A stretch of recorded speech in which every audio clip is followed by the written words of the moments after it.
Hello and welcome. Welcome back to my channel, guys. And today I'm gonna give you why 10 reasons why I hate school so much.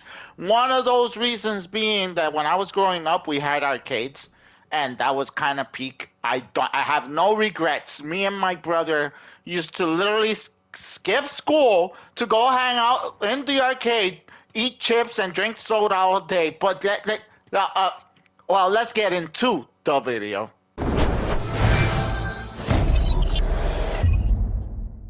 Well, anybody that knows me by now should know that I absolutely hate school. And I ain't lying either. I really, truly hate school, guys. Especially English. Especially English. There's so many things to hate about school. I don't even know what to tell you besides the facts. First thing is getting up early. Getting up early, literally not allowing me to stay late sleeping. I'm a kid, bro. I need to stay late. Even as an adult, I want to stay sleeping, bro. I do not want to get up early. No, especially I don't want to get up before the sun is out. Who wants that?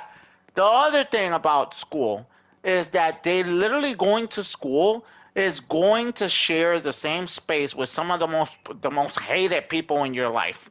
There's so many people you don't like in school and you have to interact with them. And the worst thing is when a teacher calls you in front of the class and you gotta literally talk in front of everybody. It's like they punish you for existing. It's like they punish you for even being born. They hate your guts for even being alive. That's what school feels like, bro. What am I looking at? And I absolutely hate school. They try their best to make you interested in things that they think you might be interested in. I don't know. Does your school have a video game class? No, I doubt it. I really doubt there's a class where they just let you play Roblox, bro. The other thing about school is that it's such a horrible place to be. You think my school got Doritos? Nope. Well, actually, American schools do have Dorito. You gotta pay with real money. If not, you get the free food, which is probably this. This right here. This is what you get, boys. That's what you get. One for you, one for you. Here, guys. This is what you get. This is what you get. You want pizza?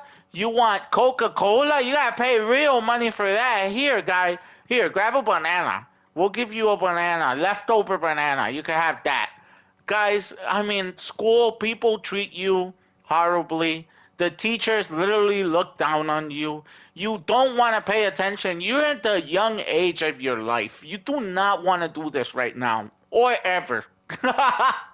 Now, the worst thing in my personal life about school, it was never a good experience for me because I was a dummy. I had dyslexia. I was always in special education classes. I literally was in the office all the time because I get in trouble because I literally had problems learning. So I would just do other things, which would get me in trouble. School for me was not a good experience at all. Teachers used to teach me in the worst way. They literally used to call me a dummy because back in the day, things were different and teachers were bullies, bro.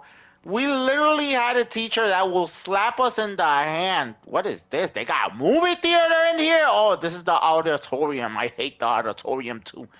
Bro, I hated gym. They made me go to gym and play in gym. They literally make you do all these things because they're gonna make you a better human being, supposedly, speaking about gym. Wow, gym with a pool? This must be a rich neighborhood. All we had in gym was a basketball court.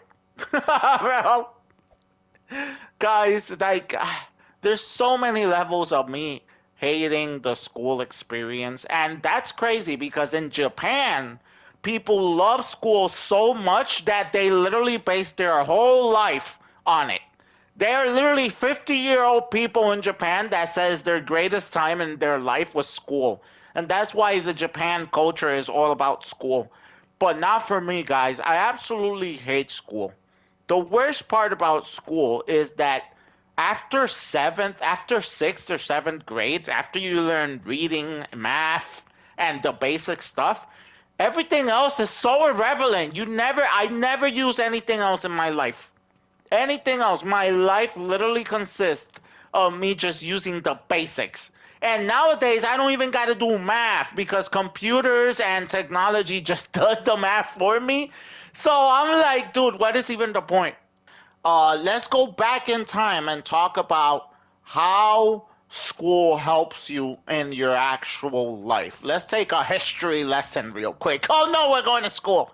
Back in the 80s, everybody was studying to be a mechanic. Absolutely everybody. And what happened? There was an oversaturation of mechanics. There was mechanics in every corner, making the whole mechanic industry kind of a failure. You weren't able to make the money you wanted because there was too many mechanics everywhere. But while a lot of people went to school and studied the same thing and everybody was a mechanic, on the other side, everybody wanted to be a rock star. The dream of being a rock star in the 80s, that was the dream, guys. Absolutely everybody had an instrument. Everybody was in their garage playing with their friends. Everybody was trying to be a big rock star. But now that we're in the future and we look back, we could actually tell that it's a handful of people that actually made it. And nobody else did. Now they're old, bro. And the dream is gone. Everybody had to eventually end up in a regular job. Back when I was growing up, where I was growing up, it was very emphasized to be in a leadership role. Like you had to be a manager, you had to be the boss, you have to be the one on top. It was very emphasized, and that with management and a lot of jobs like that were very encouraged, especially for tourism. Since I lived in Puerto Rico, so, if that's what everybody was teaching everywhere and everybody wanted to learn the same thing, but that at the end of the day, not everybody could be a manager. So a lot of people that graduated and studied for that ended up having regular jobs because you only need one per store, and that's always a problem. Meanwhile, in particular where I grew up, everybody wanted to be a basketball player. Absolutely everybody in the 90s wanted to be playing basketball. Everybody will be all day in the basketball court throwing hoops. It was such a cultural thing and everybody was there with the same dream.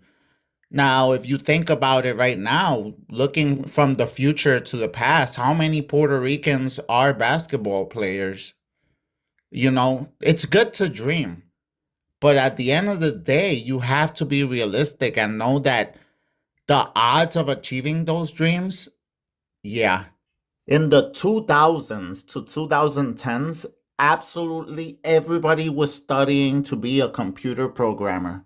Absolutely everybody was studying the same thing. So, as usual, when everybody studies the same thing and does the same thing, there's an oversaturation of the same thing. And therefore, employers don't want to pay because your skills are not unique. You literally could do anything that anybody else could do.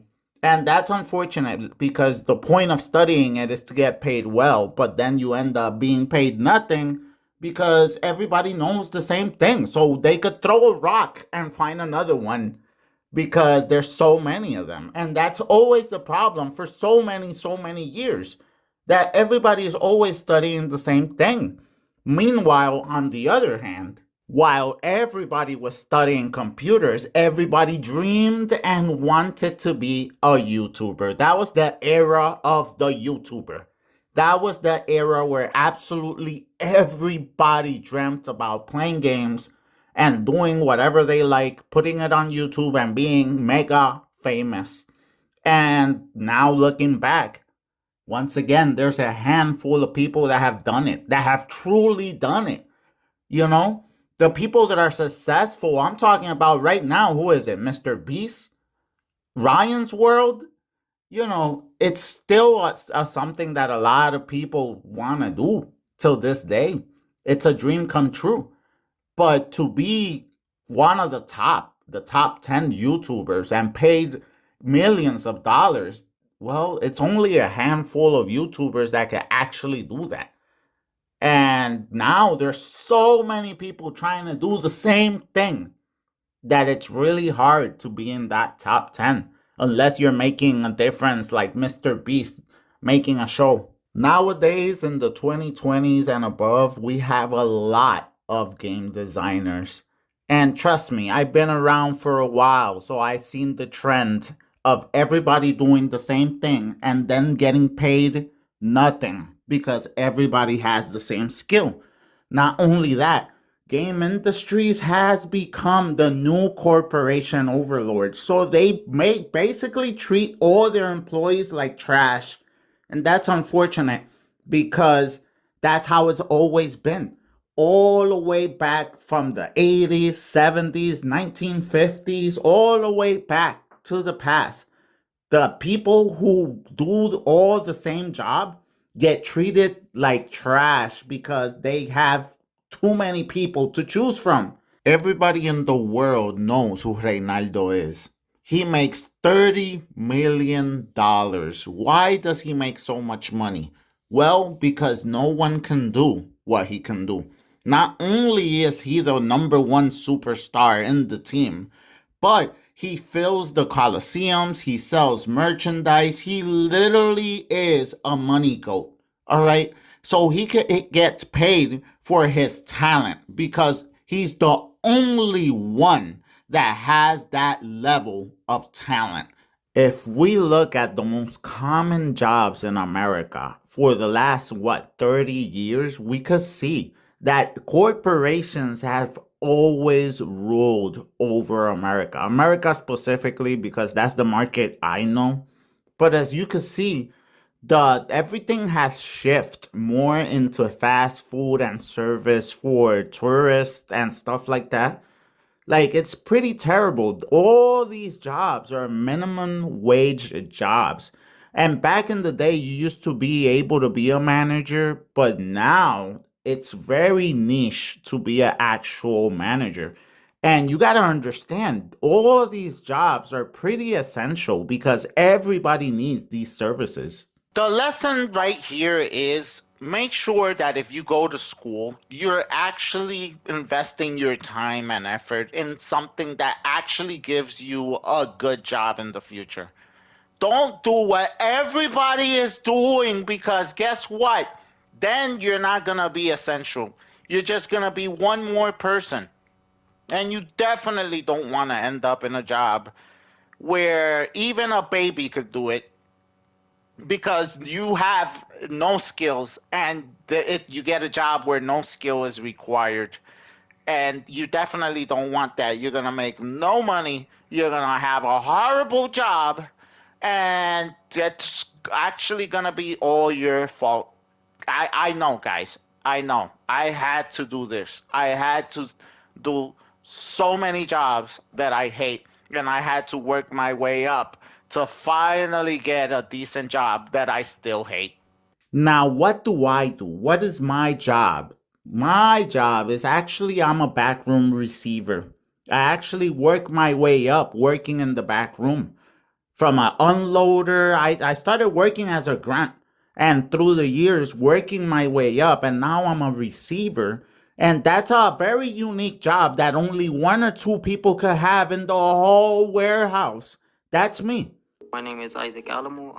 I currently scan for the receiving department. Our time is roughly from 6 a.m. to like 4:30. Our offloaders, they pull off the pallet and put it out onto the dock. I use a scan gun to receive the product. Make sure that the number of the pieces on the pallet are correct. I check for the date on the product. I punch in the temperatures. And we put a pallet ID when we select the product on it. And it has, like the selector's name and information. So when I shop, look for a pallet ID, see, oh yeah, I picked that case. Once you start doing it, it's something like second nature. I mean, you just gotta be accurate at what you do the culture, the environment. I mean, that's why I'm still here.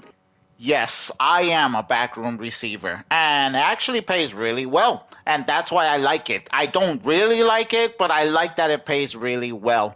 I work my way up from unloading trucks and organizing and cleaning and all that stuff to a receiver, and they literally took a year training me. This is not an easy job to learn.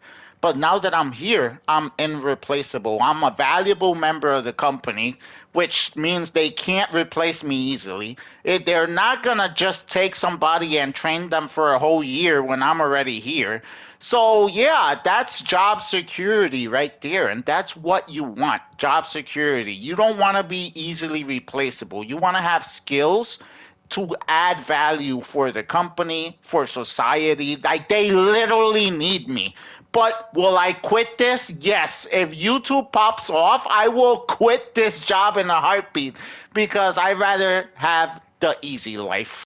The best advice I can actually give you is make sure you learn and study and become something special, something that not everybody is doing, something that is uniquely yours, something that is necessary for society, but there's not many people doing it. And then you will actually be paid well and have value in the world because you're an essential worker. You are necessary for society to work and continue. And at the end of the day, supply and demand. The demand for certain jobs is what is required. And if too many people are doing the same thing, they're literally not going to get paid anything.